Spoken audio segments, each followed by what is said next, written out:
Hey everyone! Today I'm diving into a fruit that's juicy, sweet, and surprisingly important for India, papaya. Whether you're a fruit lover, a home gardener, or just curious about what ends up on your plate, this quick guide will give you the full scoop on papaya in India. First, let's rewind a bit. Papaya, or papita as it's called in Hindi, actually comes from southern Mexico and Central America. But thanks to explorers and traders, papaya seeds made their way across the world and landed right here in India in the 16th century. Now, India is the largest producer of papaya globally. That's right. Out of all the countries, we grow the most papayas. Pretty cool, right? But not all papayas are the same.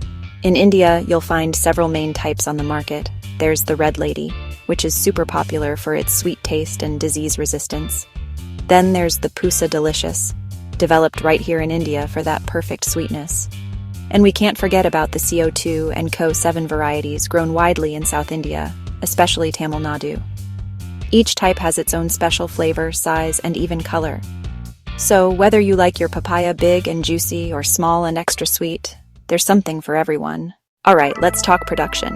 India grows more than 6 million metric tons of papaya every year. The top states? Andhra Pradesh, Gujarat, Maharashtra, Karnataka, and West Bengal.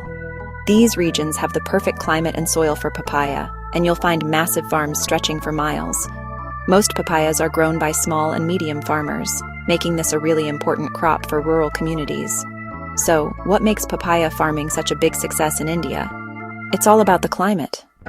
Papaya plants love warm, tropical, and subtropical weather. The ideal temperature is between 22 to 33 degrees Celsius. Too cold and the plant stops growing. Too much rain and the roots can rot. Well-drained soil, lots of sunlight, and regular watering are key. And here's a fun fact. Papaya plants start bearing fruit in just 7 to 11 months after planting. That means quick returns for farmers and fresh fruit for all of us. But it's not just about eating papaya at home. India's papaya trading scene is huge. Most of the papaya grown here is sold and eaten within the country. People love fresh papaya for breakfast, juices, and even salads.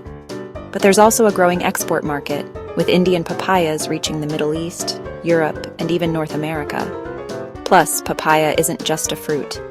The leaves and seeds are used in traditional medicine, and papain, an enzyme from the papaya, is used in cosmetics, tenderizing meat, and even making chewing gum. So next time you spot a papaya at the market, remember, it's not just a tasty fruit. It's a global traveler, a farmer's best friend, and a powerhouse for India's economy.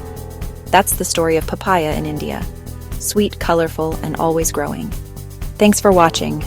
Don't forget to hit the like button if you learned something new, and I'll catch you in the next one.